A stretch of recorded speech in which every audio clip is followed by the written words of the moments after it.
All right. Well, welcome to the Regen podcast. And here is a real estate titan that is pushing the limits on the status quo. And it took years and years of failing to get where I am today. You're like, whoa, where you actually get the most clarity. That was kind of one of those pivotal moments when I started building a business. I spent a lot of time becoming an expert salesperson. Yeah, they say the market is the market rebound predicted for 2026. Lawrence Yun, he's the chief economist for the National Association of Realtors. He says that we are forecasting a 14% jump in home sales. So just a high level here, this is nationally. They expect them to climb after being flat in 2025. He says this is a fragile rebound. It's not guaranteed. There's a lot of economic uncertainty. Rate volatility and political risk could slow or derail the recovery. And he mentions this specifically. Housing supply remains the biggest constraint. So even with improved demand, the market still suffers from low resale inventory and slow new construction, which limits how strong the comeback can be. So, question for you, if sales really do go up 14% next year, what does this mean for the agents who have been listening to our podcast and staying strong? Well, I think there's two things to consider here. The first thing is, what does 13% actually mean? And it still means pretty low amount of sales, comparatively speaking. It's more in line with what's average, but it's not what people were used to. Like, for instance, anybody that got into real estate in 2020 or 2021, we saw sales up to 6.1 million, I believe, total sales. And so a 13% or 14% increase is going to put us at like 4.3 million sales. Yeah, so we're still 2/3 of what maybe we were at the peak. Yeah. And so here's what that tells me. Number one, if you made it through 2023, 2024, and 2025, you're gritty. Like, if you made it, you're gritty, because, that was some of the lowest amount of sales, especially if you think about how many licensed real estate agents there are. And we know that, only a small percentage of those licensed agents sold anything. But if you made it and you sold and you found success, you're gritty. But here's the thing. It's still going to be a skill-based market, even with that increase. And I don't think it's really anything to write home about. I don't think it's going to cause prices to go up. And I don't think that prices are going to fall out either. So it's kind of a balanced increase, if you want to think of it that way. Yeah, something we talk about a lot is like the market share you gain in a downturn, you keep in an upturn. If you sold 0 homes last year, you're going to sell 14% more of 0, right? So this bodes well for the people who have put in the time. They've been building their database. They've been, being consistent with the way that they communicate with their people. And, they put their nose down and got to work. And, by the way, that is the gritty people you're just describing, right? And a typical cycle we see is, as, the market does well. So 2020, the end of 2021, the hottest market we've ever had, most realtors we've ever had. Right. In fact, the realtors usually lag behind. So probably the late 2022 is when we peaked on realtors, maybe early 2023. And then the market, went down, right? So 6.1 million or whatever the number was that you said in 2021. And then 2022, it's 5.5. And 2023, it's down to like 4.5. And, just consistent downward trend. The real estate agents are falling behind that. So let's just say 2025 was the bottom in terms of volume, or not volume, units sold. Yeah. And then if that's true, then the bottom of realtors probably won't come until like mid to late 2026. If it was true that this was the bottom, which I don't think they're predicting, and you and I aren't either, could be. I wouldn't be blown away if that was true. But then it's going to get easier. Not your results for your efforts should go up. What are the factors we should be looking for that would suggest that we're going to have more sales? So would it be new construction starts? Would it be interest rates dropping? Would it be creative mortgage options so people could actually make a move? What key factors do you think would cause that 14% increase? What should we be looking for? Yeah, rates, I think, will obviously play a big part in that. Of course, course, I don't think anyone knows exactly what they're going to do, but I think rates would be a big factor. I think you mentioned new construction is largely determined by rates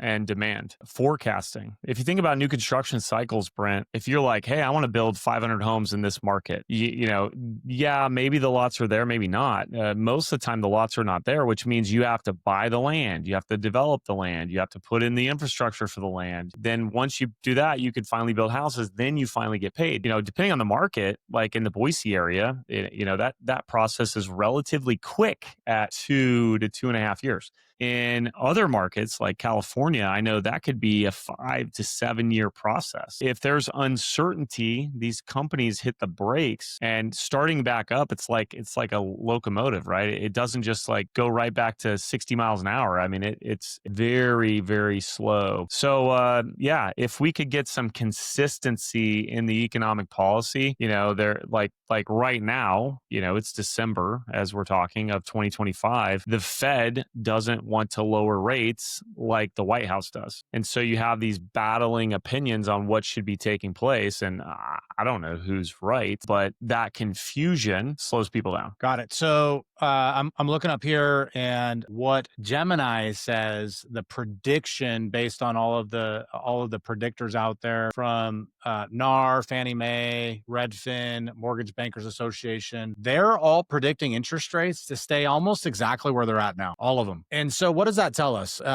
Number one, I actually think that if the Feds keep dropping the interest rates, which there's some uncertainty if that will continue to happen. I think what would potentially drop rates a 0.25% in the right direction would be the margin.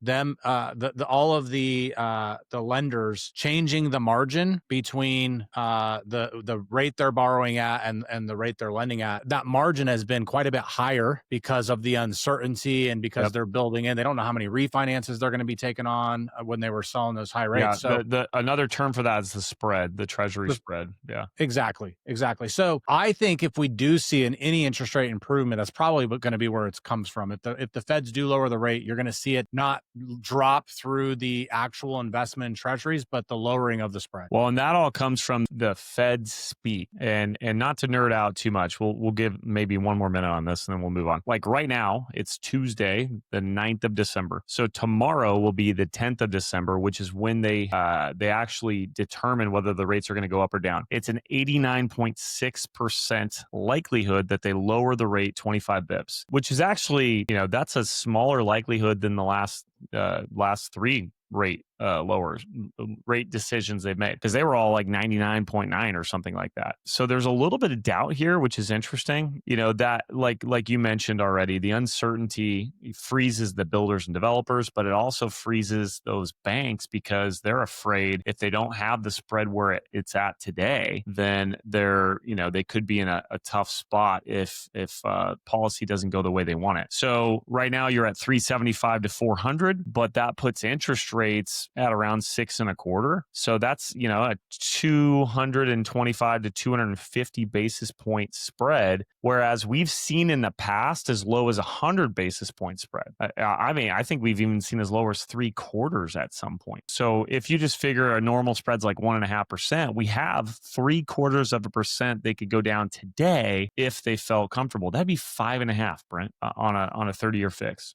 Yeah, and what would that do to the market, right?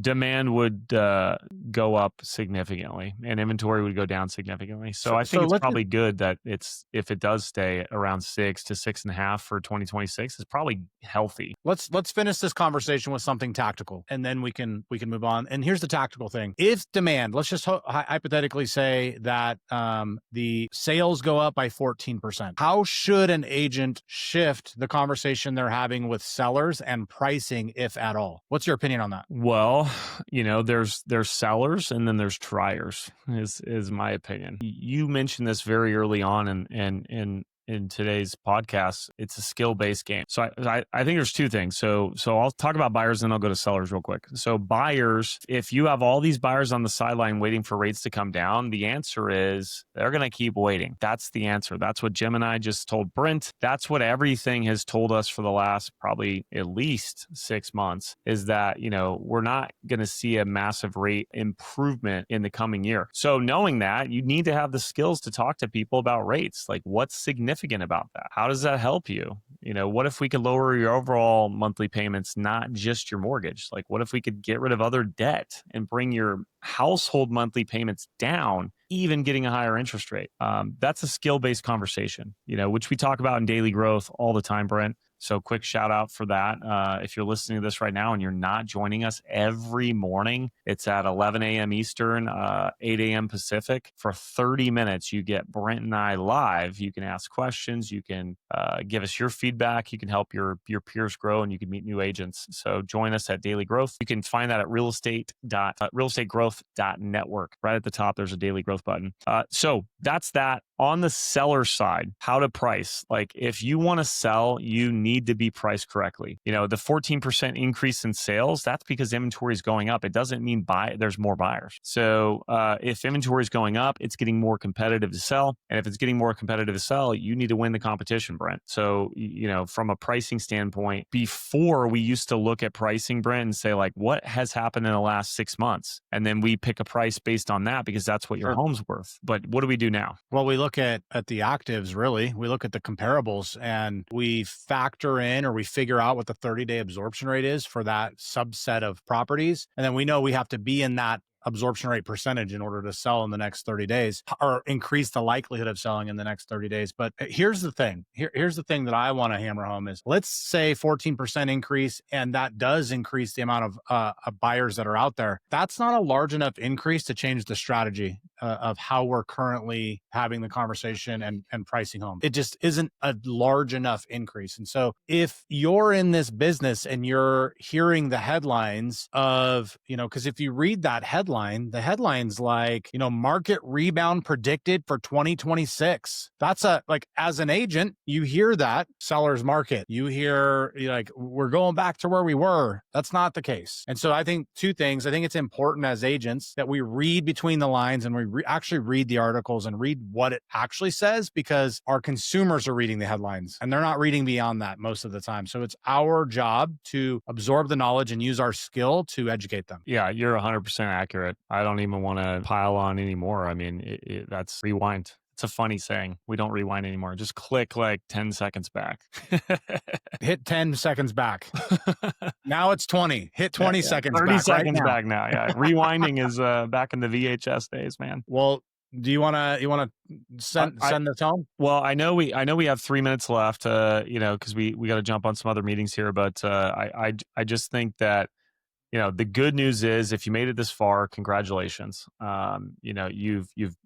You've done it, and it looks like, it might be the same or even potentially better in 2026, which is always a good thing, because 2022 and 3 and 4 and even 5 were all going the other way. Sure. It was more challenging. So I know in 2025, we're rounding out the year here. We were up almost 20% as a company from a unit standpoint. And that's a lot of grinding to get that.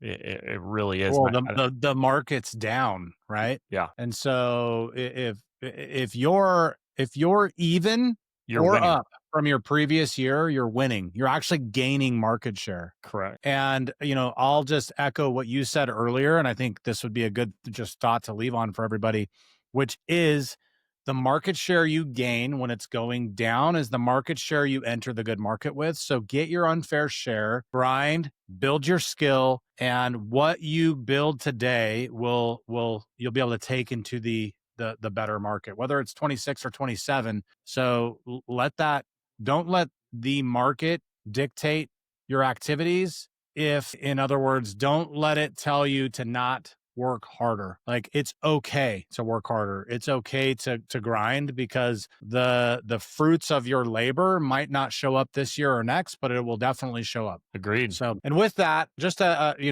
reminder, guys, to double down on what Chase said, join us at Daily Growth Monday through Friday. It's 9 a.m. Mountain Standard Time, our time. So wherever you're at, just adjust it to your time zone. Realestategrowth.network. Look for Daily Growth. It's free. There's no upsells. There's no strings attached.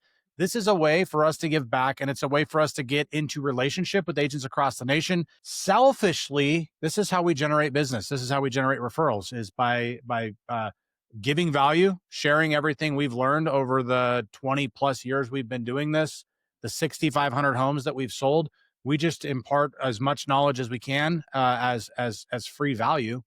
And, our goal is to just build a community of like-minded agents. So jump on and join in the information sharing. Awesome. See you guys there. All right. Take care.